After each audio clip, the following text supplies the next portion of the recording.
Today we're going to talk about how to text an avoidant. Now, this is a topic that I'm sad to say I have a lot of experience with. Now, I know this is redundant, but we know that most of our clients watching our YouTube channel, reading our website, listening to our podcast veer more towards anxious behaviors. Well, most of our clients' exes veer more towards the avoidant side of the spectrum. Now, when you're dealing with an avoidant, it's best to abide by some of the best texting practices, aka the stuff we spent the last 10 years figuring out. And it all really starts with our texting formula. So the first thing I think you need to do if you are texting an avoidant is to ensure that you follow the texting formula. Kind of sounds redundant, but bear with me here. Now, perhaps where ex-boyfriend recovery is different than most websites out there recommending you text your ex is that we've actually come up with a formula.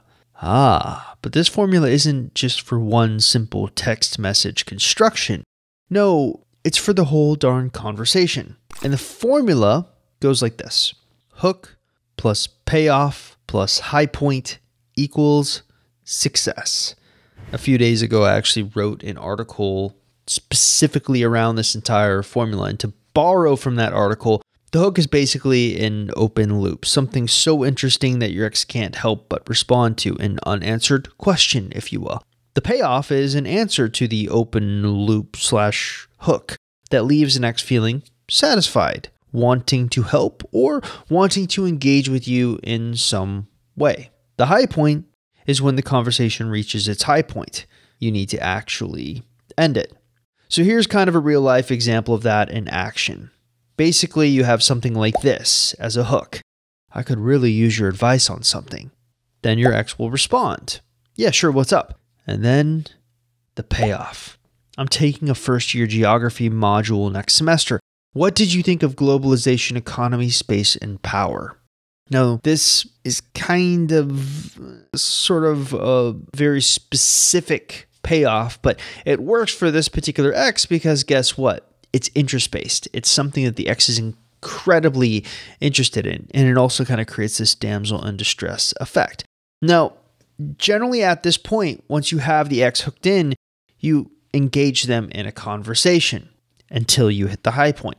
And the high point usually is this place where you don't want the conversation to end. That's usually generally when you need to end it. That's our formula. But following the texting formula isn't the only best practice that we'd like you to adopt. We need to get you good at asking open-ended questions in the hook. So if you're going to ask your ex a question, then it's important for you to make it as open-ended as possible.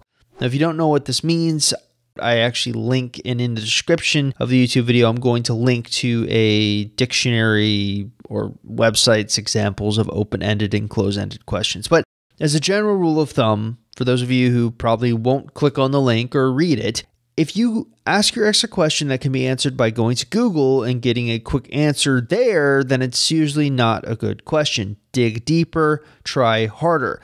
Another really good best practice to aim for is aim for that 50-50 split. So whenever you're texting an ex, one of the best indicators on if things are going well or if they're not going well has to do with the split or the ratio. You're always looking for a 1-to-1 ratio, meaning for every one text that you send, your ex is sending one in return. So I've made a couple of graphics, but basically it goes like this. It's not good if you're sending a text and your ex isn't responding to that text. It is good if you're sending a text and their ex is responding to that text on a 1-to-1 ratio. It's excellent if you're sending one text and your ex is responding to it with 2, 3, 4, or more. That's general rule of thumb. The other thing I want you to keep an eye out for is word count. Now, the general rule of thumb is that you want to put your editing cap on when it comes to word count. So we abide by the quote, there's brilliance and brevity. That means take out any unnecessary words that don't need to be there. We want them to be texting longer text messages to you than you are to them. Beat them on the word count. Now, there's a couple of other things that we don't really talk about a lot, but here's the rules.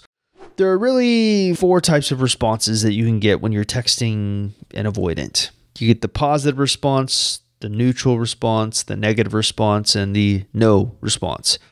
I always like to tell people you have to treat an avoidant with sort of kid gloves based on how they're responding. So think of it like this. If you're getting a positive response from an avoidant, the next conversation can happen in a day. If you're getting a neutral response from an avoidant, then you usually want to wait some time before you have that next conversation, so it can happen in 3 to 5 days. If you get a negative response from an avoidant, the next conversation can happen in 2 weeks. So you need to kind of go back into this mini no contact. They need more time. If you don't get a response from an avoidant, the next conversation attempt can happen in 21 days. But what happens if you get like 3 no responses from an avoidant? Well, the next conversation can happen after 30 to 45 days. You probably aren't doing enough to make your ex think that you moved on. But to quote from the great Pirates of the Caribbean, the code is more of what you'd call guidelines than actual rules. We're dealing with avoidance, and that means you're going to be dealing with some tricky customers in the texting phase with them. But don't be so stuck to the rules I'm outlining here. They're guidelines. All right, but here's where this is going to get, or rather turn into a rather interesting YouTube video. We're going to talk about some of the texting habits exhibited by avoidance. Now, even for the most ardent guideline follower, when it comes to avoidance, you are going to get tripped up because inevitably avoidants have some really annoying texting habits that, if you handle the wrong way, can mess up your progress entirely.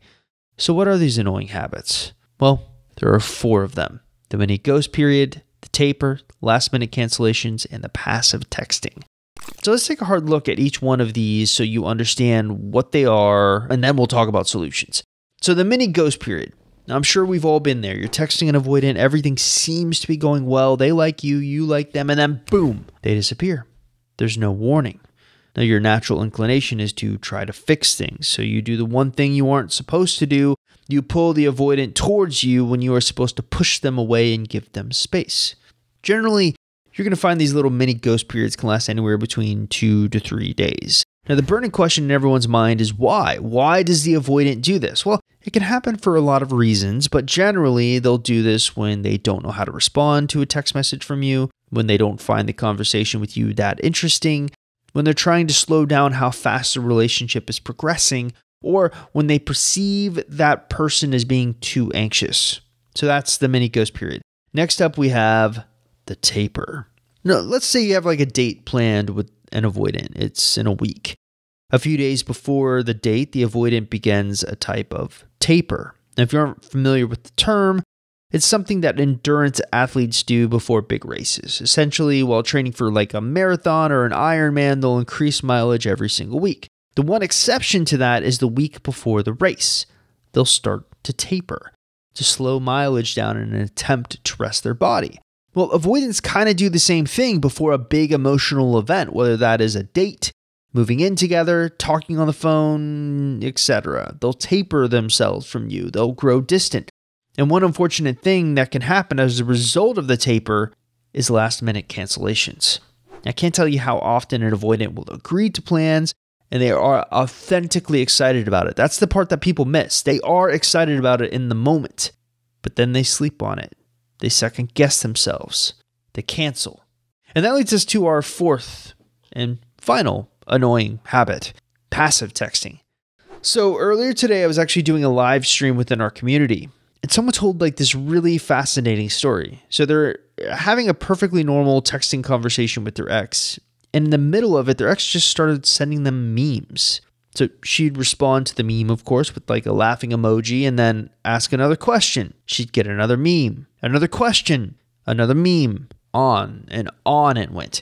This is a perfect example of passive texting, and it's a classic avoidant coping mechanism. Usually, when the avoidant encounters a conversation where they don't really know how to respond, they'll respond in a passive way and expect you to decipher the meaning. In this case, the meaning was hidden somewhere in the many different memes. So the burning question you're probably having at this point is, how the heck do you handle these behaviors in the texting phase? Well, the fix is comically simple. When they pull back, you pull back. Simple, and yet executing it goes against almost every one of my clients' programming. Think of it like this. An anxious individual, who are the individuals I primarily work with, want to fix problems as soon as possible. In fact, they're so obsessed with fixing it because it's the only way they can feel better.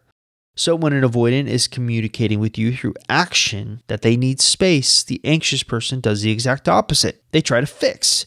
So when I told my wife I was actually writing an article about texting and avoidant and everything, and explaining the contents of it, she made an interesting analogy. She said it's a lot like having a child who's extremely anxious about something continue to badger you for an hour straight. By the end of it, you just want to pull out your hair.